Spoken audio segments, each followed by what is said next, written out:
je te comprends, je te comprends. Mais ça va aller, ma chérie, ça va aller, fortifie-toi.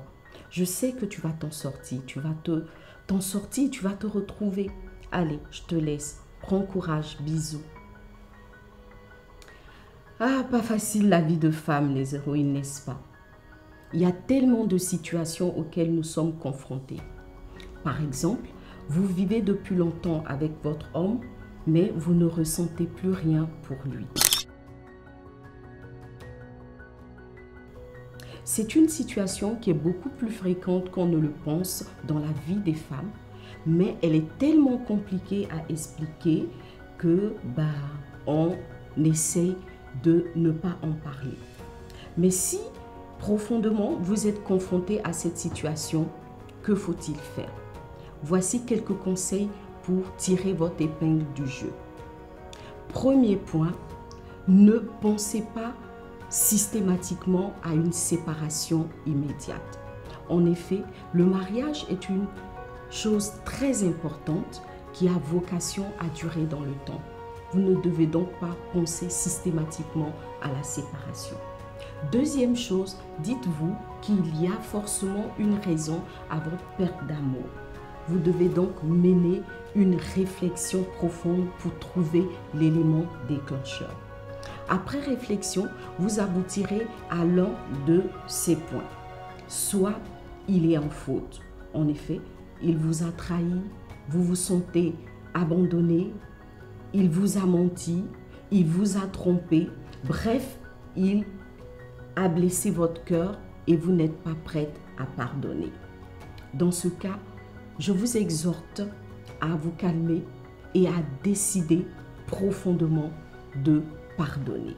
Tout part de là. Dites-vous que vous non plus, vous n'êtes pas infaillible. Alors décidez de pardonner.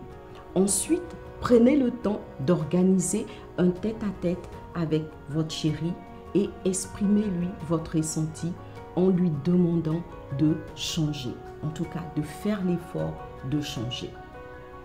Ou alors, vous vous rendez compte qu'il n'a rien fait de mal, mais c'est plutôt vous qui êtes tombée amoureuse d'un autre homme. Cette situation est un peu plus complexe. Dans ce cas-là, prenez encore une fois un temps de réflexion et faites le point de la situation en analysant profondément vos objectifs de vie et ce que vous attendez réellement du futur.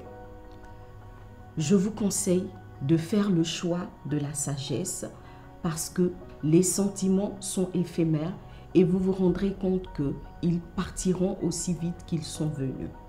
Ensuite, éloignez-vous systématiquement de la personne dont vous êtes tombée amoureuse et essayez de réchauffer la relation avec votre conjoint. Prenez aussi un temps de prière en exposant au Seigneur la situation et soyez sensible à la voix de l'Esprit et obéissante aux instructions qu'il vous donnera. Ou alors, c'est simplement que vous êtes fatigué de la monotonie dans laquelle baigne votre couple. Là, la chose est tellement plus simple. Décidez de vous engager pour raviver, pour rafraîchir votre relation. Organisez des événements, sortez avec votre conjoint plus souvent, prenez des vacances et tout cela, je vous l'assure, remettra votre relation et les battements de votre cœur au bout du jour. Voilà donc quelques conseils pour que votre relation brille toujours des mille feux.